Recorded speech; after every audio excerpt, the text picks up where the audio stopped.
네, 오늘의 본문은 언약궤를 옮기는 과정에 대해서 다루고 있습니다. 그 과정은 이렇습니다. 다윗이 군사 지휘관들과 의논하여 하나님의 궤를 옮겨오고자 결정을 합니다.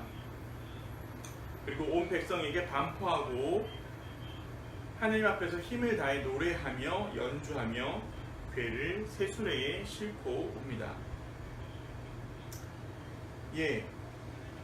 재밌는 것은 같은 내용을 사무엘서에서도 다루고 있는데요. 그 사건의 순서가 또 다루고 있는 내용이 조금 차이가 있습니다.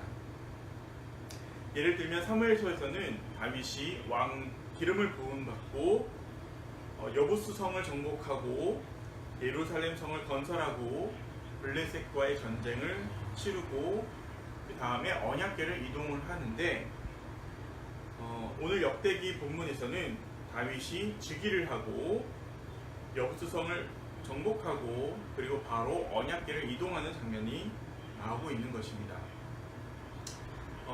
역사를 기록한 두 책인데 이 서술이 내용이 다르게 되었습니다. 왜 그럴까요? 특별히 역대기에서는 예배 중심의 삶, 성전 중심의 삶을 강조하기 위해서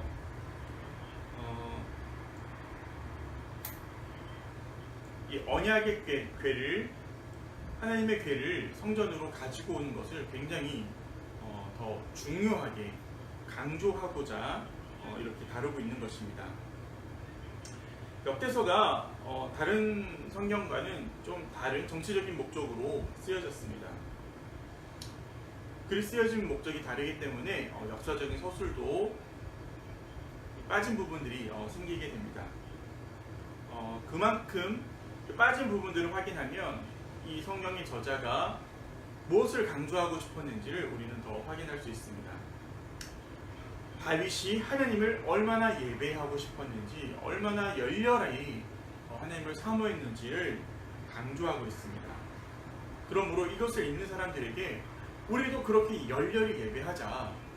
다윗이 만사를 제치고 하나님의 말씀을 성전으로 들리는 것에 모든 힘을 기울였듯이 우리도 그렇게 예루살렘 성을 재건하자, 예루살렘 성전을 재건하자 라는 목적이 있는 것입니다.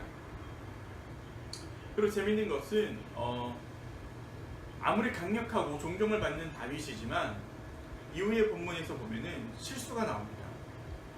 그것을 막을 수 있는 사람은 규례를 잘 알고 있는 제사장밖에 없습니다.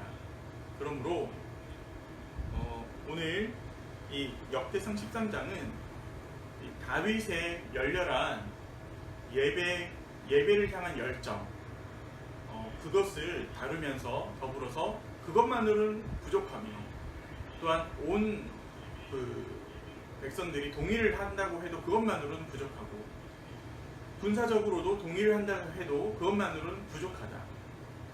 그러므로 레위, 지파, 제사장들이 중요하다. 제사장 나라를 세우기 위해서 쓰여진 이 역대서는 이렇게 제사장의 역할을 강조하게 됩니다. 그러므로 새로운 이스라엘을 세우고자 한다면 가장 중요한 것이 왕권을 세우는 것보다 왕을 세우는 것보다 올바르게 예배를 드릴 수 있는 말씀을 잘 알고 있고 규례를 알고 있는 제사장이 우선되어야 된다는 것입니다. 그래서 사무엘서와 역대서의 역사가 다르게 기록이 됩니다. 이 메시지는 아주 강력하죠. 세상의 정치적인 어떤 권력보다 하나님을 예배하는 이 예배권이, 제사권이 더 강력하다는 것이죠. 더 강조된다는 것입니다. 오늘 본문에 따르면 기름 부음 받은 다윗이 제일 먼저 한 것이 하나님과 이스라엘 백성 사이의 관계 회복입니다. 그 위에 예배를 드리고자 합니다. 언약의 길을 다시 성전으로 모시고자 합니다. 이럴 때 가장 중요한 것은 군사적으로 상의를 얻는 것, 그리고 백성들의 민의를 얻는 것도 아닙니다. 바로 예배에 대해 가장 잘 알고 있는 이 제사장들이라는 것이죠. 이것은 단순히 그들의 직업을 이야기하고 직분을 이야기하는 것이 아니라 하나님과 우리가 이렇게 끊어졌던 다리가 연결되기 위해서 이런 성직자들의 역할이 중요하다는 것이죠.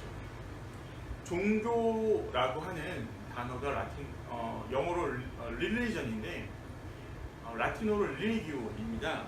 이것은 마치 끊어졌던 그 다리를 다시 연결한다라는 의미가 있습니다. 이것을 통해서 우리는 이 본문을 통해서 우리는 예배드리는 사람들의 그 소명에 대해서, 그 중요성에 대해서 다시금 생각할 수 있습니다. 우리는 세상과 하나님을 잇는 다리의 역할을 해야 됩니다. 그것은 그 나라의 정치적인 어떤 왕의 의중이나 목적이나 그런 것보다도 더 중요합니다. 군사적인 어떤 목적보다도 더 중요합니다. 민중들의 또한 대중들의 호의를 얻고 동의를 얻는 것보다 더 중요한 일입니다. 무엇보다도 선행되어야 될 것이 하나님하고의 관계의 회복입니다.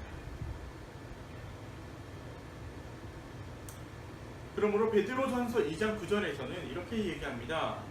그러나 너희는 택하신 족속이요 왕같은 제사장이요 거룩한 나라요 그의 소유가 된 백성이니 이는 너희를 어두운 데서 불러내어 그의 기이한 빛에 들어가게 하시니에 아름다운 덕을 선포하게 하려 하심이라. 아멘. 다윗이 하나님의 백성된 자신들의 백성들을 진짜로 하나님의 백성으로 만들기 위해, 선포하기 위해 언약의 길을 성전으로 드리는 것을 가장 우선시했듯이, 또한 역대기서를 썼던 사람들이 예루살렘 재건을 위해서 가장 먼저 한 것이 하나님과의 관계 회복, 즉 예배의 회복에 있었듯이 우리의 모든 삶이 회복되기 위해서는 가장 먼저 하나님과의 관계가 회복되어야 됩니다. 이전에는 이러한 일들을 왕이나 제사장이나 특별하게 훈련된 사람, 특별하게 권한을 가진 사람들이 인도할 수 있었지만 예수 그리스도께서 십자가에서 죽으심으로 이 휘장이 찢어지고 우리 모두에게 그 권세가 주어진 것입니다. 더불어 그 소명이 우리 모두에게 주어진 것입니다. 하나님의 백성된 모든 사람들, 하나님의 자녀된 모든 사람들이 바로 다윗과 같은 왕으로 예배드려야 되며, 또한 다윗이 이후에, 오늘 본문 이후에 상의를 했던, 이 규례를 위해서 상의를 했던 제사장들과 같은 위치라는 것이죠. 우리가 그리스도를 믿어 하나님의 자녀가 된다는 것은 우리가 왕 같은 제사장의 존재라는 것을, 그 소명을 받아들인다는 뜻이기도 합니다. 우리는 세상과 하나님의 사이를 회복시켜야 되는 또한 소명이 있는 것입니다. 우리가 예배하는 이유는 바로 거기에 있습니다. 우리가 하나님을 경외하는 삶을 살아야 되는 이유는 여기에 있습니다. 세상을 하나님께로 인도하여 회복시키는 것입니다.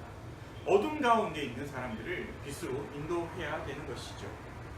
성경은 구약에서부터 신약에서 이르기까지 계속해서 어두움에서 빛의 세계로 옮아가는 그 여정들을 다루고 있습니다. 죄의 세계에서 축복의 세계로, 속박의 세계에서 자유의 세계로 인도하는 것입니다. 어둠에서 빛으로, 악마에게서 하나님에게로 옮아가야 된다라고 말씀하고 있는 것입니다. 그러므로 사도 바울은 얘기하십니다. 의인은 하나님의 뜻을 양식으로 삼는다고 말이죠. 하지만 악인은 자신의 탐욕을 양식으로 삼습니다. 악마는 그런 악인을 양식으로 삶아 살아갑니다. 그러므로 우리는 자신이 악마와 이 뒤틀린 세상 속에 속한 이들이 아니라 하나님의 자녀임을 새 생활의 실천으로 확증해야 합니다.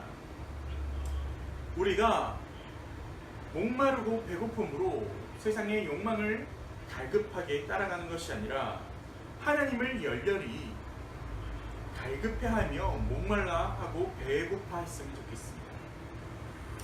그러므로 예수 그리스도만으로, 예수 그리스도의 도만으로도 우리가 만족하고 충분한 삶을 살기를 소망합니다.